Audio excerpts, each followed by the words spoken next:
the ways that they end their time as a republic is when you have people that are destroying the country in leadership positions. That's what brought an end to the Roman Republic. It's almost inconceivable that it would happen in the United States of America. They are desperate to try to keep President Trump from getting reelected. But the follow-up to President Trump was grabbing Scott Perry's telephone. We're supposed to have oversight of the FBI, of the DOJ, and if they can come raid our office or take our telephones or take any information, this is so dangerous. It could spell an end to our constitutional republic. It's that serious. Congressman Louie Gohmert, thanks for speaking with us. Thank you. Good to be with you, Paul. Congressman, what's your legal opinion on the raid on former President Trump's home in Florida? Well, outrageous doesn't quite capture it well enough. It was an effort to confiscate, but mainly intimidate, and they hoped to make an inmate out of not only President Trump, but others. But it is so outrageous. It puts them, this Justice Department and this administration, in that same elite echelon with people like Castro, Maduro, well, Chavez before Maduro, and Putin and others going back to the 1930s, who would arrest and intimidate their opponents and use the full force of their Justice Department or their legal team to go after people. It is an entirely new thing for this constitutional republic, and it really does put our republic in grave danger. It may be irreparable harm. It depends on what happens going from here. So on that point, what can and will Republicans or Congress do to oversee this situation? Well, first of all, we'll beseech and then we'll impeach. That's what should be done. This is just beyond the pale so far. It's just, I can't imagine. It's almost inconceivable that it would happen in the United States of America. Sure, the Trump Justice Department would have had legal basis for going after Hillary Clinton. She destroyed evidence. She had put classified information into a server, even had people working for her that were supposed to gather information from her private server.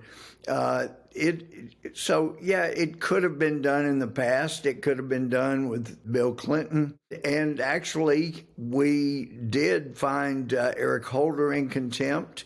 We should have gone farther. We didn't have a very good leader at that time, a guy named Boehner. But it could have been done back in those days. They had been, basically, you go to Clinton and Holder, Loretta,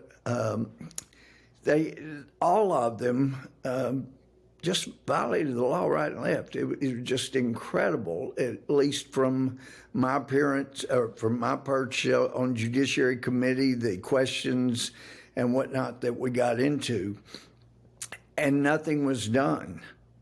And then to have this corrupt administration to invade the home of a former president that they had been after for 7 years, and now they're using the full power illegally, I think unconstitutionally, of the law to harass, intimidate, and try to push Trump out of the picture. They did this before he got elected. They did it for 4 years after he was elected. They were involved in the biggest coup attempt in American history. All of it was unsuccessful. And so they are desperate to try to keep President Trump from getting reelected. So it's up to the next Congress.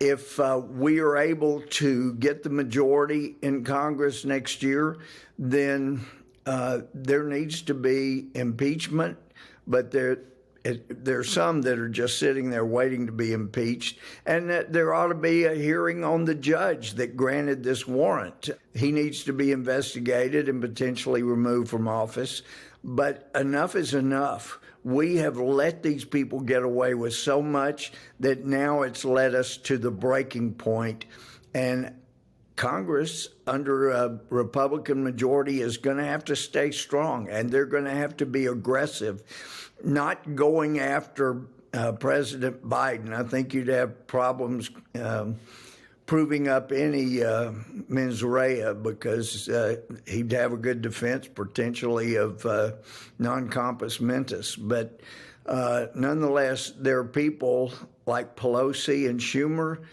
who do know what they're doing. And Paul, go back to Merrick Garland's comment that he was going to be eagerly watching the January 6th commission. We've never had an attorney general that admitted to being that much under the control and direction of the Speaker of the House and the majority leader in the Senate. And we've seen him doing their bidding. They have questions to answer. And even if Speaker Pelosi drops out, she's going to have to answer a lot of questions. She's got to be made to do that. And you hadn't asked about it, but the follow-up to President Trump was grabbing Scott Perry's telephone. And if you want to know whether these people heading up the Justice Department are really corrupt, you look at that. They know good and well that Christopher Wray's icon, his idol, Mueller, did this kind of stuff. He went in and raided William Jefferson's office. And the D.C. Court of Appeals, they made clear, wait a minute, you can't just go in and grab evidence when you know some of it may be privileged. And this is a constitutional privilege under speech and debate. We're supposed to have oversight of the FBI, of the DOJ. And if they can come raid our office or take our telephones or take any information, and then and if you go back what happened in William Jefferson's case, it was clear he was guilty of sin, but that was so wrong what they did. The DOJ said, oh, not to worry, because we realize there's privileged information there. So we're going to have different people in the DOJ go through and determine what they think is privileged and set that aside, and then give the rest to the prosecutors in the DOJ. And the court said, you can't do that. That's not a proper firewall. The privileged information needs to be determined before you grab it. Before they grab that phone, what normally has happened, what has happened for a couple hundred years, is House counsel would get the warrant, and they would have independent counsel that would go through, and they would examine anything that was privileged, pull that back, and then give everything else that matches the requirement, the particularity, the specificity, which is often lacking in these days. It's bad enough that we went through an election in 2020 where the Democrats would not allow any independent or Republican witnesses to see what they were doing. And now they carried that over into the DOJ. They turn off the cameras. They don't want anybody seeing what they're doing. If they've got nothing to hide, for heaven's sakes, if they want to have any faith and confidence in the Department of Justice, they let people see what they're doing. But we saw in the Ted Stevens case, Mueller, FBI, he was director, they started doing raids like with Stevens, and they took evidence. And when the FBI takes all of the documentary and computer and flash drive, they take all that evidence, you got nothing except what they'll allow you to have back. And in Ted Stevens' case, it appeared that they didn't allow him to have his own exculpatory evidence, and they even threatened a witness and got him to lie. And if it were not for a an FBI agent with a conscience that did an affidavit after he was convicted, then Ted Stevens would have gone to prison. And they tried him about 2 weeks before the election. So if you go back to an article in the Washingtonian back in 2005, Christopher Wray told Comey that he wanted to go wherever Mueller and Comey did. Well, we've seen how unethical and improper the conduct, illegal even, of Bob Mueller and James Comey. And Christopher Wray has followed his mentors, the guys he's worshipped and wanted to be anywhere they were. And that's what Mueller did. And they convicted an innocent man in Ted Stevens. And boy, it puts President Trump in the same situation. He will only have the evidence that they give back to him. And don't lose sight of the fact that the president has full authority as president to declassify anything. And so if he took documents while he was president, and let's be real, he didn't go through these documents and say, oh, I want to keep this one, this one, this one. He has people do that for him. And so he probably didn't know what was in all those boxes. But still, if he says, I'm going to declassify this, I'm taking it with me so it's declassified, then there's no case there. And the judge should have pursued that more thoroughly and apparently didn't. This is so dangerous. It could spell an end to our constitutional republic. It's that serious. You say this could spell the end of the constitutional republic. What do you mean by that?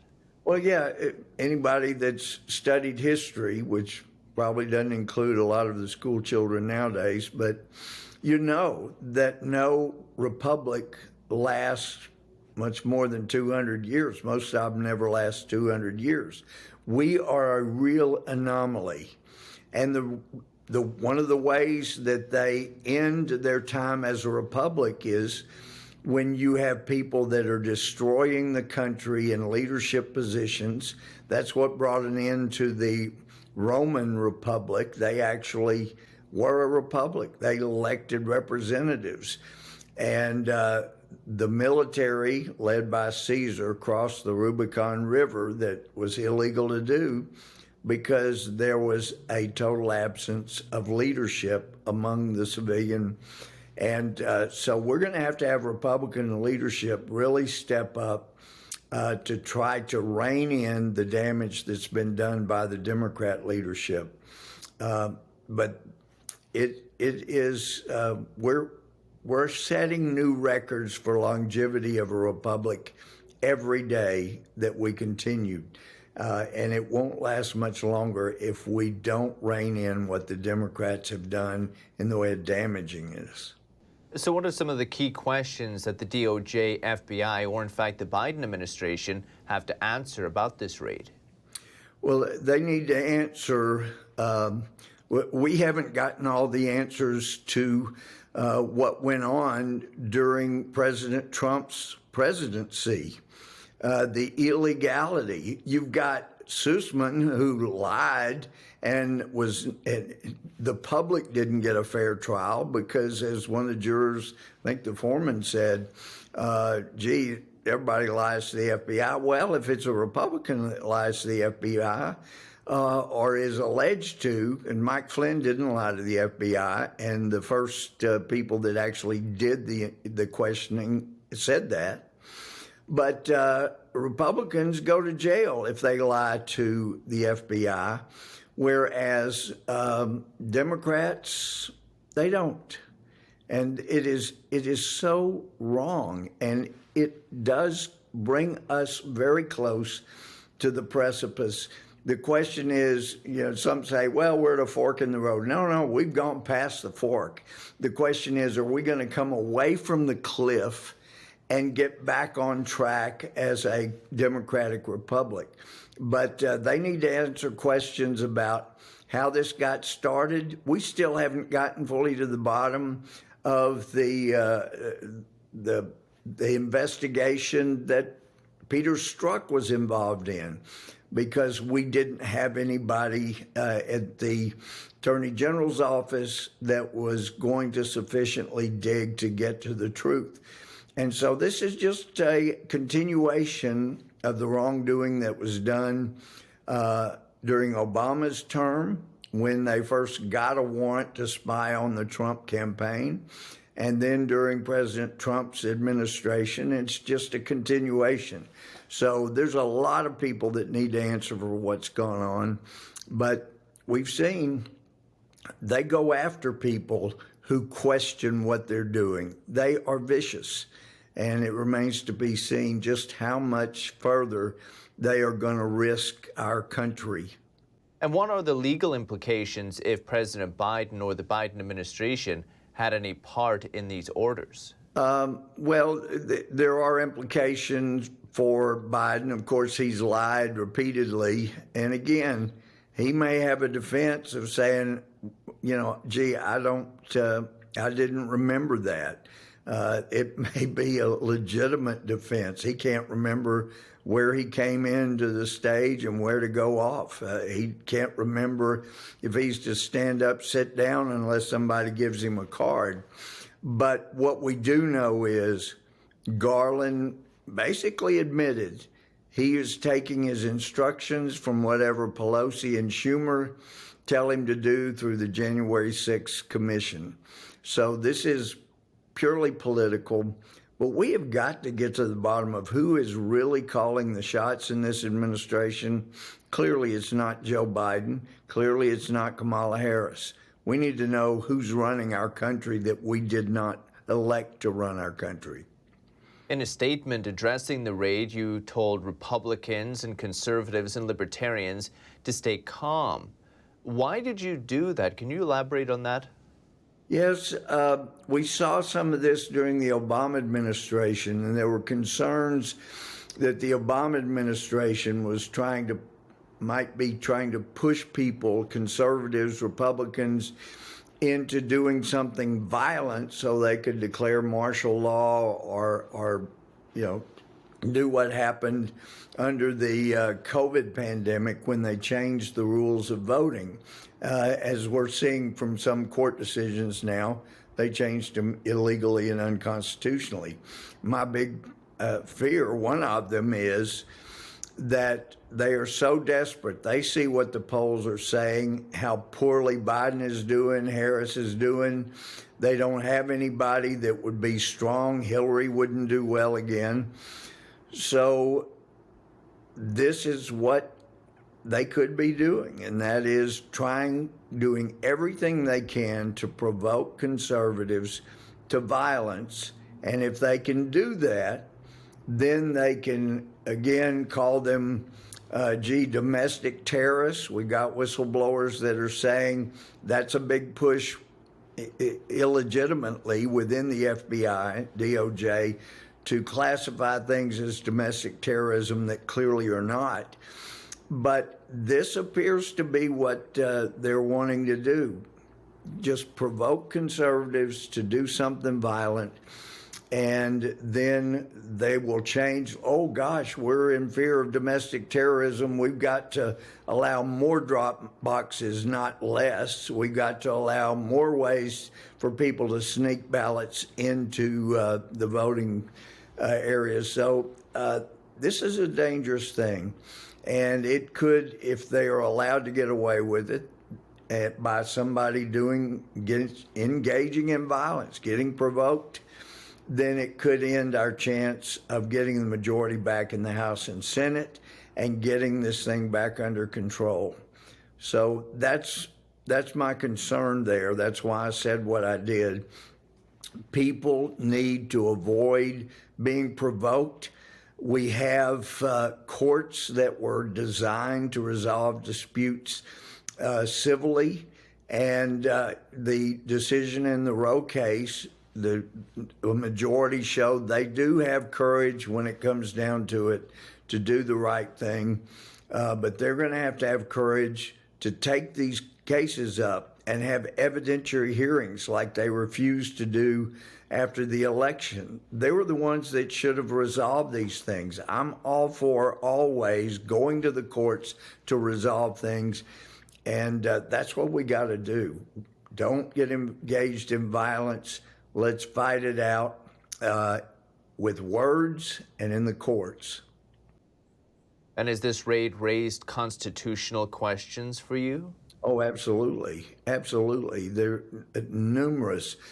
But my concerns started being raised back when WikiLeaks leaked the warrant that was obtained by the Justice Department from a FISA court, because the Fourth Amendment makes clear you have to have probable cause and you've got to allege with specificity or particularity the place to be searched and the things to be seized. And we knew from that order that there was no particularity at all. The judge said, oh, you want every single bit of information Verizon has about every single customer? Oh, sure, that meets constitutional requirements, and signed off of it. And we find out that it's nearly 99% of the time the FISA judges would just sign off on whatever the Justice Department requested. That was my wake-up call, to see that things are not good, they're not healthy. You've got federal judges that are not taking care to follow their oaths and the Constitution, and they are not following the Fourth Amendment, Fifth, Sixth. It's and the First Amendment as well, parts of that. So we've seen this coming, and Republicans have not done enough through our leadership. When you look at the weak leadership we've had, whether Boehner, and before that, Hastert, Boehner, Paul Ryan would not let us do anything about the IRS, that there were people that were committing crimes. So we can't have that again. We're too close to the end of this nation as a constitutional republic unless we can hold to account the people that have brought us so close to the edge of losing our republic. Congressman Louie Gohmert, appreciate it. Thank you, Congressman. Thank you, Paul. Great to be with you.